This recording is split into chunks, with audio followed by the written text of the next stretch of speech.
कैसे हैं आप सभी लोग? उम्मीद है आप सबकी तैयारी बहुत अच्छे से चल रही होगी। तो स्वागत है आपका एक बार फिर से जीएसबी शिवांग में। इतिहास की श्रृंखला जो हम लोगों ने शुरू की है, स्टैटिक जीके के माध्यम से उसे कवर करने की कोशिश कर रहे हैं। इतिहास में कॉन्सेप्ट के साथ-साथ जो कुछ रीजन्स हैं पीछे, इतिहास को याद करने की एक बहुत अच्छी ट्रिक यही है कि आप चीज़ों को मिलाकर पढ़ें। तभी आप जान पाएँगे कि इतिहास में आगे की चीज़ें कहाँ से आई। जैसे आप अकबर को पढ़ रहे हैं, तो उससे पहले के राजा जो हैं, उनको आप जब पढ़ेंगे तभी आप कनेक्ट कर पाएँगे। आजकल का जो एग्ज़ाम का पैटर्न है वो काफ़ी चेंज होता जा रहा है। डिस्क्रिप्टिव क्वेश्चन के साथ-साथ जो ऑब्जेक्टिव क्वेश्चन हैं, डिस्क्रिप्टिव तो हो गए जो लॉन्ग टर्म एग्ज़ाम होते हैं, हमें देने हैं वनडे एग्ज़ाम। बहुत से लोग ज़्यादातर 80% लोग वनडे एग्ज़ाम ही देते हैं। वनडे एग्ज़ाम में इतिहास से ही क्या विज्ञान चाहे ले लो आप भौतिक विज्ञान लो, उसके बाद में चाहे रसायन विज्ञान, बायोलॉजी, ज़ूलॉजी, बॉटनी किसी भी आप सब्जेक्ट को उठाते हैं तो बेसिक के साथ-साथ स्टैटिक जीके ज़रूर पूछी जाती है। स्टैटिक जीके का रोल पूरे जो सामान्य ज्ञान में आता है, अगर 20 क्वेश्चन पूछे जा रहे हैं आपसे सामान्य ज्ञान में, तो स्टैटिक जीके का रोल आप ये समझ लीजिए कि 8 से 10 प्रश्न आपके स्टैटिक जीके के ही हो गए, 3 से 4 क्वेश्चन आपके करंट अफेयर्स से हो गए, बाकी बचे हुए जो क्वेश्चन हैं, वो थ्योरी बेस्ड होते हैं। तो हमारा जो सेशन है ये थ्योरी बेस्ड भी है और स्टैटिक जीके पर भी है। जीके को कनेक्ट करके आप पढ़ते रहेंगे तो आपकी जीके बहुत अच्छी हो जाएगी। तो उम्मीद है आप सभी लोग इस वीडियो को बहुत पसंद करेंगे और चैनल को सब्सक्राइब जरूर करते रहिएगा, क्योंकि बिना सपोर्ट के कुछ भी नहीं हो पाएगा। आपके सपोर्ट की बहुत जरूरत है। तो हमने जो टॉपिक कल पढ़ा था वो पढ़ा था मोहम्मद बिन तुगलक को। अब हम उसके आगे की श्रृंखला शुरू कर रहे हैं। तो हम पढ़ेंगे फिरोज शाह तुगलक को। एक ही बहुत ही प्यारा क्वेश्चन इससे बनता है कि दिल्ली का अकबर किसे कहते हैं। तो दिल्ली का अगर अकबर पूछा जाएगा, अकबर तो खुद में है लेकिन अकबर एक संज्ञा शब्द, अकबर के रूप में अगर ये पूछा जाएगा दिल्ली का अकबर कौन है, तो फिरोज शाह तुगलक को हम दिल्ली का अकबर भी बुलाते हैं। तो मोहम्मद बिन तुगलक के बाद में फिरोज शाह तुगलक गद्दी पर बैठे, पहला राजा जिसका 2 बार राज्याभिषेक हुआ। ये क्वेश्चन भी काफी बार एग्जाम में देखने को मिला कि दिल्ली का पहला राजा कौन है जिसका राज्याभिषेक 2 बार हुआ। तो पहला राजा अगर हम पढ़ेंगे तो फिरोज शाह तुगलक को पढ़ेंगे। इन्होंने आते ही, अब इनको अकबर क्यों कहते हैं, जिसने पहले से अकबर पढ़ रखा तो उसे आप जानते होंगे कि इनके जो कार्य हैं वो समाज हित में ज्यादा रहे, इसीलिए इनको अकबर की संज्ञा दी गई। इस संदर्भ में आगे आते हैं कि इन्होंने गद्दी पर बैठते ही 24 प्रकार के टैक्स समाप्त कर दिए, कर, और 4 प्रकार के नए कर चालू किए। क्योंकि किसी भी राज्य का जो भरण पोषण है, पालन पोषण है, कहीं ना कहीं किसी न किसी प्रकार के कर से ही आगे बढ़ेगा। अगर कर ही नहीं लेंगे तो राज्य का जो पालन पोषण है वो कैसे आगे जाएगा। तो 4 प्रकार के जो इन्होंने कर शुरू किए उनसे क्वेश्चन देखने को मिलते हैं। कर जो कौन कौन से कर हैं, खराज, खम्स, जकात और जजिया कर। जजिया कर एग्जाम में आपने बहुत देखा होगा। इन 3 को भी कवर कर लेते हैं। खराज कर जो है वो भूमि से लिया जाता था।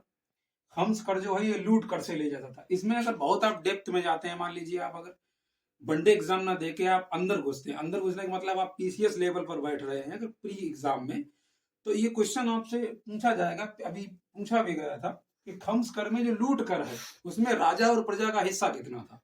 तो 80% जो हिस्सा है वो प्रजा का है और 20% हिस्सा जो है वो राजा के कोष में जमा होगा। ये बहुत ही डेप्थ का क्वेश्चन है।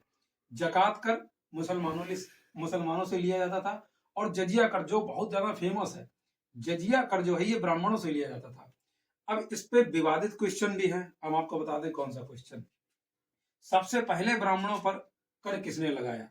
तो आप में से बहुत से लोगों को सिर्फ यही पता है कि सबसे पहले ब्राह्मणों पर जजिया कर फिरोज शाह तुगलक ने लगाया, लेकिन आप वनडे एग्जाम से जब हटेंगे तो आपका जवाब बदल जाएगा। एसएससी ने ब्राह्मणों पर सबसे पहले जजिया कर किसने लगाया, फिरोज शाह तुगलक को भी सही किया है और मोहम्मद बिन कासिम को भी सही किया है।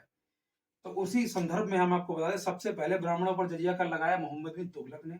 दूसरी बार ब्राह्मणों पर जजिया कर किसने लगाया, फिरोज शाह तुगलक ने। और जजिया कर बंद किसने किया, अकबर ने। जजिया कर पुनः किसने शुरू किया, औरंगजेब ने। दीवान ए इमारत विभाग की स्थापना किसने की, फिरोज शाह तुगलक ने की। पीडब्ल्यूडी विभाग की स्थापना किसने की, फिरोज शाह तुगलक ने। पीडब्ल्यूडी के बारे में तो आप जानते होंगे, सड़क निर्माण से जो भी कार्य है वो फिरोज शाह तुगलक के शासनकाल में बहुत ही चरम स्तर पर रहा। निर्माण कार्य बहुत आगे रखा उन्होंने दिल्ली सल्तनत में। अब आते हैं आगे। इन्होंने कुछ शहरों की भी स्थापना की, तो शहर में आप देखते हैं फिरोजाबाद शहर की स्थापना की, फिरोजपुर शहर की स्थापना की, हिसार शहर की स्थापना की, जौनपुर शहर की स्थापना की और फिरोज शाह कोटाला शहर की भी स्थापना फिरोज शाह तुगलक ने की। इन शहरों से एक क्वेश्चन पूछा जाता है कि फिरोज शाह तुगलक के द्वारा बसाया गया अंतिम शहर कौन सा है? तब आपका जवाब होगा फिरोज शाह कोटाला शहर। ये कहाँ है? दिल्ली में है, अंतिम शहर है। इसका उपनाम क्या है? प्रियनगर। प्रियनगर के नाम से किस शहर को जानते हैं? तो फिरोज शाह कोटाला शहर को। अब शहरों के बारे में जान लेते हैं। फिरोजाबाद, चूड़ी से संबंधित जो भी काम है उत्तर प्रदेश के फिरोजाबाद में होता है। तो स्टैटिक का क्वेश्चन यहां से ये बनता है कि सुहाग नगरी के नाम से किस जगह को जानते हैं? तो फिरोजाबाद को जानते हैं। उसके आगे आते हैं नहर और कुआं। नहर और कुआं सबसे ज्यादा किसने बनवाए? तो फिरोज शाह तुगलक ने बनवाए। सबसे ज्यादा किस स्थान पर बनवाए? तो हरियाणा में बनवाए। दास विभाग की स्थापना किसने की? फिरोज शाह तुगलक ने की।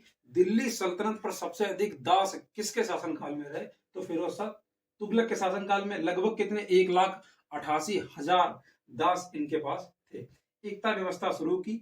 एकता व्यवस्था किसने शुरू की? फिरोज शाह तुगलक ने। एकता व्यवस्था किस राजा के बाद वंशानुगत हो गई थी? तो एकता व्यवस्था फिरोज शाह तुगलक के बाद वंशानुगत हो गई थी। उसके आगे आते हैं जल घड़ी का निर्माण इन्होंने दिल्ली में कराया, क्योंकि ये विज्ञान में बहुत ही विश्वास रखते थे। इनकी रुचि विज्ञान में ज्यादा थी, इसीलिए इन्होंने जल घड़ी की स्थापना कहाँ की? दिल्ली में की। अशोक के स्तंभ को मेरठ से, टोपरा से उठा के कहाँ लगवाए? दिल्ली में लगवाए। ये क्वेश्चन बहुत एग्जाम में पूछा जाता है कि अशोक के शिलालेखों को या अशोक के अभिलेखों को दिल्ली में कौन लाया? तो फिरोज शाह तुगलक साहब लाए। कुतुब मीनार की 5वीं मंजिल का निर्माण किसने कराया? फिरोज शाह तुगलक ने। उसके बाद में सैनिक का पद वंशानुगत कर दिया। सैनिक का हमने आपसे पढ़ाया था कि सैनिकों को पहले कोई भी पद एक व्यवस्थित तरीके से नहीं था। जब आपकी जरूरत है आप आइए, आपकी जरूरत नहीं आप अपने घर जाइए। अलाउद्दीन खिलजी ने थोड़ा सुधार किया, उसके आगे से ये क्रम बढ़ता रहा और फिरोज शाह तुगलक ने आके ये पद ही वंशानुगत कर दिया। वंशानुगत का मतलब है अगर आपके पिताजी हमारे यहाँ सेवा दे रहे हैं तो उनके उपरांत आप सेवा देंगे और आपके उपरांत आपका बेटा सेवा देगा। इसे कहते हैं वंशानुगत शासन क्रम। ये जब हम पॉलिटी पढ़ेंगे तब हम ये आपको चीज बहुत अंदर डेप्थ में भी ले जाके बताएंगे कि वंशानुगत कहाँ से चला, क्यों चला, कैसे चला, इस पे विचार विमर्श क्या क्या कर सकते हैं, डिस्क्रिप्टिव में आपको बताएंगे।